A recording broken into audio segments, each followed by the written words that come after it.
Crispy yan guys, oh. Yan, mula ulo hanggang paa. Hello guys, good morning. Ngayong umaga may order tayo, isang litson. So guys, bagong lahat, kung hindi ka pa nakapag-subscribe sa aking channel, sa Ramilas Litson, mag-subscribe ka na. Let's start! Hello mga kalitson, good morning. Ito na mga ating baboy na pinakatay, malinis na. At pagkatapos naman nilang ilinis, atin ang itimpla mamaya at para na mailitson na natin ang ating litson baboy. Kasi maaga nga tayo nagising kanina dahil maaga ito kunin mamaya sa atin. A few moments later. Ito na guys, nag-start na sa pag-ikot ang ating litson.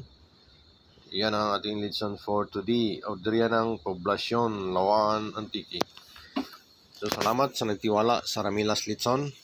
Ito na ang inyong litson, umiikot na. Ihatid na natin mamaya dito sa inyo. Pag maluto, ito nag-start na sa pagpula ng ating litson. So yung mga nagpula guys, yan ang muna ang ating lagyan ng mantika pag mag-litson kayo.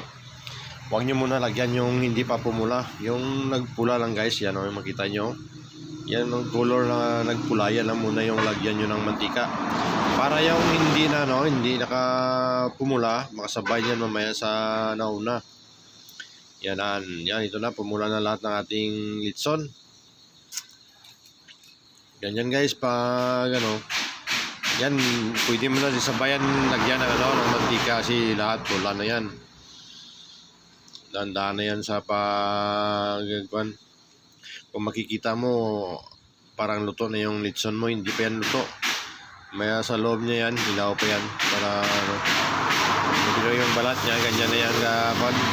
Tapos kung makita nyo guys, yan o, yung makinis na yung balat ng litson nyo. Yan sigurado, crispy yan pag maluto mamaya. Tapos kasi makita nyo, walang tagas yung litson natin, no.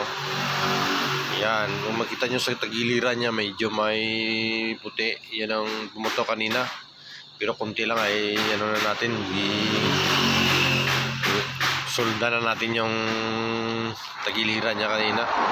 Hinira na natin ang ano, yung blowtorch para hindi na lumaki yung punit sa tagiliran niya. Ganyan guys, pag may pumutok na balat ng baboy pag start ng litson nyo. Kasi hindi mo iwasan, may puputok talaga dyan. Sunugin nyo kagad ng blowtorch, may blowtorch kayo. Yung o butane. Yan ang para hindi na lumaki yung butas ng ano, o yung isi ng balat ng baboy. Ganyan lang yung sikrito dyan guys. Tapos pag ano, dapat kailangan magtahi kayo sa litson baboy. Wala talagang tagas. Yan guys, so makita nyo, wala talagang tagas. So, kung may makikita dyan sa ilalim, ano lang yan, yung taba ng baboy, mantika yan, yung matagas na yan. A few moments later. Ating litson, luto na. Atin ang ibalot. Tingnan nyo guys yung gano'ng crispy litson natin, no?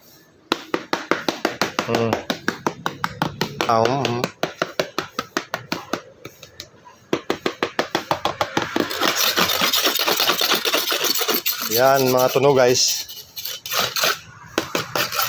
Grado crispy yan. Kristal na kristal, oh. Yan ang ating litson for today, September 14. Ayan na ang ating litson. Singkinis ng kutis nyo.